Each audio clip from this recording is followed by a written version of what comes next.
गया तो हमारे लगी, तो जो हमारे सब बच्चे हैं दौड़ने धूपने लगे, कुछ नहीं पता चला।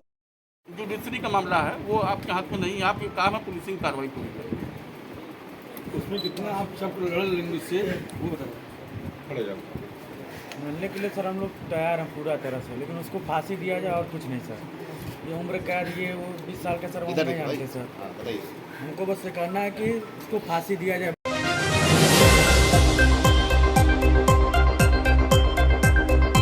शिक्षक ही निकला भक्षक। मोनिका पाल केस में सीजीओ और कपसेठी पुलिस को बड़ी सफलता हाथ लगी। आपको बता दें कि 19 फरवरी को लखनऊ बनारस इंटरसिटी ट्रेन में भिटकुरी निवासी 16 साल की मोनिका पाल की बोरी में बंधी लाश मिली थी। 22 फरवरी को नौकासी समाचार की टीम जब सीपुर स्थित पोस्टमार्टम हाउस पहुंचती है, जहां मोनिका पाल के पिता पुनवासी पाल रोते हुए नौकासी समाचार को बताते हैं कि मेरी बेटी सुबह किताब लेने गई थी और फिर घर नहीं आई। मेरा पुनवासी पाल है, हमारी बेटी मोनिका पाल 19 तारीख को 11:30 हमसे बात हुई थी, बच्ची घर पर थी। 11:30 बात निकली है कि मैं मम्मी से कही कि बुक लेने जा रहे हैं सहेली के पास, जिसके बाद से यह मामला काफी चर्चित हो गया था। इस मामले को लेकर विरोध प्रदर्शन भी काफी हुआ था। गौरतलब है कि 1 महीने के अंदर ही पुलिस ने आरोपी को धर दबोचा। आपको बताते चलें कि कोचिंग चलाने वाले शिक्षक संजय कुमार पटेल ने मोनिका पाल से संबंध बनाए और उसे गर्भ गिराने को कहा। जब मोनिका पाल नहीं मानी तो उसको झांसे से बुलाकर नशीली दवा खिला के मुंह में पन्नी ठूस के गला घोट के मार दिया। मड़वाड़ी स्टेशन पर एक शव मिला था एक ट्रेन में, जिसकी पहचान उसी किशोरी के रूप में हुई थी। घटना के अनावरण के लिए जोन स्तर पर भी और जो क्राइम ब्रांच की टीम है, दोनों की संयुक्त टीमों का गठन किया गया था। सभी टीमें लगातार इसके अनावरण के लिए प्रयास कर रही थी, जिसमें सफलता मिली है। और जो मुख्य अभियुक्त है, एक ही अभियुक्त है जो अभी तक की हमारी जानकारी में आई, ये गिरफ्तार हो गया है, जो कि वहीं पर गाँव के पास ही, जहाँ की किशोरी रहने वाली थी, एक कोचिंग सेंटर चलाता है। जो किशोरी थी वो भी पिछले वर्ष तक इनके यहाँ भी कोचिंग जाती थी और इन दोनों के बीच में संबंध बने थे, इसके द्वारा संबंध बनाए गए थे। इसके बाद वो किशोरी गर्भवती हो गई थी। उसी के कारण उसको रास्ते से हटाने की इसने पूरी योजना बनाई थी, जिस पे अमल करते हुए उसने उसकी हत्या कर करके शव को छुपाने के लिए वो जो बॉडी है वो ट्रेन में रखा। किस तरह का वर्कआउट है क्या कुछ? देखिए, बीती 19 फरवरी को एक बहुत ही हृदय विदारक घटना हुई थी। थाना कपसेठी क्षेत्र के एक गांव से एक किशोरी के गायब होने की सूचना प्राप्त हुई थी, जिस पर थाने पर अभियोग पंजीकृत किया गया था। उसी दौरान मड़वाड़ी स्टेशन से ये जानकारी मिली कि लखनऊ बनारस की जो ट्रेन है उसमें एक बोरे में सिला हुआ एक महिला का शव मिला है। बाद में उस शव की पहचान इसी किशोरी के रूप में हुई, जो थाना कपसेठी क्षेत्र से गायब हुई थी। इसके बाद जो अभियोग पंजीकृत हुआ था उसमें सुसंगत धाराओं की वृद्धि की गई और इसके सफल अनावरण के लिए जो थाना स्तर पर टीम है, जोन स्तर पर है, साथ ही जो क्राइम ब्रांच की टीम है, इन सभी टीमों को इसके अनावरण के लगाया गया। क्योंकि घटना बहुत ही गंभीर थी, महिला अपराध से संबंधित थी, इसको तत्काल बहुत ही गंभीरता से लेकर के इस पर लगातार प्रयास किए जा रहे थे। इलेक्ट्रॉनिक तरीके सर्विलांस, मैनुअल सर्विलांस, हर तरीके की चीज़ें इसमें प्रयोग की गई। इसी क्रम में कल जो पुलिस को सफलता मिली है और इस घटना को जो कारित करने वाला अभियुक्त है, जिसका नाम संजय है, उसको गिरफ्तार किया गया है। इससे जो पूरी पूछताछ हुई है, इसमें ये व्यक्ति बेसिकली जिस गांव की किशोरी रहने वाली थी उसी के ही पास में एक कोचिंग सेंटर चलाता था। कक्षा 10 में किशोरी इसके यहाँ पर कोचिंग पढ़ने जाती थी, जिस दौरान इनकी बातचीत होनी शुरू हुई। इसके बाद इनमें नज़दीकियाँ बढ़नी शुरू हुई। इस व्यक्ति ने किशोरी को बहला फुसला करके उसके साथ शारीरिक संबंध भी स्थापित किए। ये बात तकरीबन सितंबर 2023 की है, जैसा कि इसके द्वारा बताया गया है। नवंबर-दिसंबर के आसपास किशोरी के द्वारा इसको बताया गया कि वो गर्भवती हो गई है। चूँकि ये जो टीचर था, जो कोचिंग चलाता था, ये पहले से शादीशुदा था, इसके बच्चे भी थे।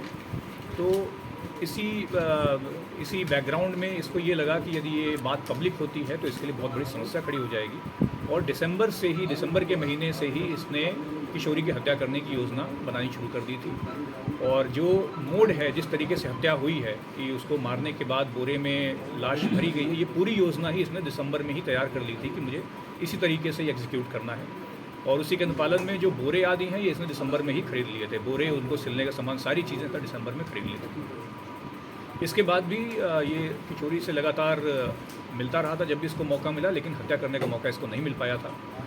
जब हत्या हुई है दिनांक 19 फरवरी को, उसके तकरीबन 3-4 दिन पहले किशोरी इसके पास आई थी वापस से प्रेगनेंसी वाली बात को लेकर के ही। तब इसके द्वारा उसको बताया गया कि मैंने दवा आदि इंजेक्शन जो भी है गर्भपात के लिए वो ढूंढ लिया है और सोमवार को तुम यानी कि 19 तारीख को मेरे यहाँ पे आ जाना, उसके बाद मैं ये दवा है एडमिनिस्टर कर दूँगा। इसी की बातों में आकर के किशोरी 19 तारीख को अपने घर से ये बता करके निकली कि मैं अपने दोस्त के यहाँ कुछ किताबें लेने जा रही हूँ, लेकिन वो इस टीचर के यहाँ पर गई।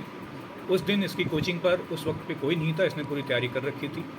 किशोरी के आने के बाद इसने वापस से पहले वहाँ पे शारीरिक संबंध बनाने का प्रयास किया गया, जिस पर किशोरी द्वारा मना किया गया। फिर गर्भपात का इंजेक्शन लगाने के लिए इसके द्वारा किशोरी को बाहर ले जाया गया कि इसमें ब्लीडिंग बहुत होगी, कमरे के अंदर नहीं हो पाएगा, बाहर बाउंड्री के अंदर ही बाहर इसके द्वारा ले जाया गया और ये बताते हुए कि इंजेक्शन जो लगेगा इसमें बहुत दर्द होगा, तुम्हें शोर ना मचाओ, इसके लिए उसके मुंह पर टेप चिपका दिया गया। क्योंकि बच्ची छोटी थी, इसकी बातों में आ गई। टेप लगाने के बाद इसके द्वारा उसको बच्ची को दाबा गया, किशोरी को दाब कर बैठा गया और पन्नी से बुरी तरीके से उसका गला घोट करके उसकी हत्या कर दी गई। तुरंत ही जो इसने बोरे पहले से तैयारी करके रखी हुई थी, उस बोरी में बच्ची का शव भरा गया, उसको सिला गया और इसके बाद उसको शव को वहीं कोचिंग पर ही अपनी बाउंड्री के अंदर ही इसने रख करके छोड़ दिया।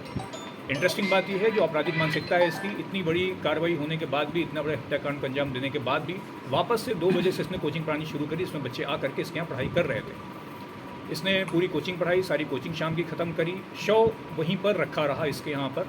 अगले दिन इसको ये पता था कि सेवापुरी स्टेशन से ये ट्रेन गुजरती है जो कि लखनऊ की ओर जाती है। ये पूरी योजना इसकी पहले से थी। इसकी तैयारी ये थी कि शव को मैं इस ट्रेन पर रख दूंगा, जिसके बाद ये शव लखनऊ पहुंच जाएगा और यहाँ पे किशोरी सिर्फ लापता रहेगी, इसका शव नहीं मिलेगा तो ये केस का कुछ खुलासा नहीं हो पाएगा। वो ट्रेन पे इसने सुबह 5 बजे ये अपनी मोटरसाइकिल ले करके निकला, उसमें शव को इसने बांधा और चूंकि अंधेरा बहुत रहता है, छोटा स्टेशन है, वहाँ भीड़ नहीं होती है, इसके द्वारा उस बोगी में ये बॉडी चढ़ा दी गई और जब तक ट्रेन चली नहीं गई तब तक ये वहीं वेट करता रहा। जब ट्रेन चली गई तो इसलिए वापस आ गया, परंतु चूंकि शव लखनऊ में कहीं पर डिटेक्ट नहीं हुआ, जब वापस वो ट्रेन मड़वाड़ी आई वहाँ पर शव मिला। उसके बाद जो आगे की सारी मुकदमा पंजीकृत किया गया, सारी चीज़ें हुई, उसके आधार पर फिर इस व्यक्ति को गिरफ्तार किया गया। पूर्व में आपराधिक का कोई इस व्यक्ति का आपराधिक इतिहास पूर्व में नहीं है, लेकिन इंटरेस्टिंग बात यह है कि कुछ वर्ष पहले, तकरीबन 10 वर्ष पहले भी एक स्कूल में पढ़ाता था, जो अब तक प्राथमिक जानकारी मिली है। वहाँ पर भी एक बच्चे के साथ ऐसा ही कुछ करने का प्रकट संज्ञान में आया था, जिसके बाद इसको स्कूल से निकाल दिया गया था। ट्रैक वो एक कैसे अलग किया प्रकरण पुलिस ने? जी, ट्रैक कैसे किया पुलिस ने? इसमें लगातार देखिए, हमारे जो बताया कि मैनुअली भी हमारा इनपुट लगातार टीम्स लगी हुई थी, इलेक्ट्रॉनिक भी इनपुट्स लगे हुए थे। क्या बच्ची जो थी किशोरी थी, उसकी किससे किससे बात हो रही थी, किसके किसके संपर्क में थी, तो सभी को आइडेंटिफाई किया जा रहा था। उसी क्रम में रूटीन इंटरोगेशन के क्रम में इस जो टीचर है इससे भी बातचीत की गई थी। बातचीत होने के तुरंत ही बाद इसका जो कंडक्ट था वो बहुत सस्पिशियस हुआ। ये गांव वगैरह छोड़ करके ये तुरंत वहाँ से भाग गया। उसके बाद जब कुछ और चीज़ें में मालूम चली, उसको पूछताछ को ढूंढा गया तो मालूम चला कि ये गांव वगैरह छोड़ करके कहीं भाग गया है, तो शक और गहराता गया। फिर और जो बाकी चीज़ें, इसका पुराना कंडक्ट की पहले भी इस तरह की हरकतें कर चुका है, बच्ची इसके आती जाती रहती थी, ये सारी कड़ी से कड़ी जुड़ी। और जब ये गिरफ्तार हुआ इसने पूरा घटनाक्रम स्वीकार किया और सारी चीज़ें बताई हैं, जिसके आधार पर साक्ष्य भी बरामद हुआ। सर, एक दिन घटना अकेले ही कर दी?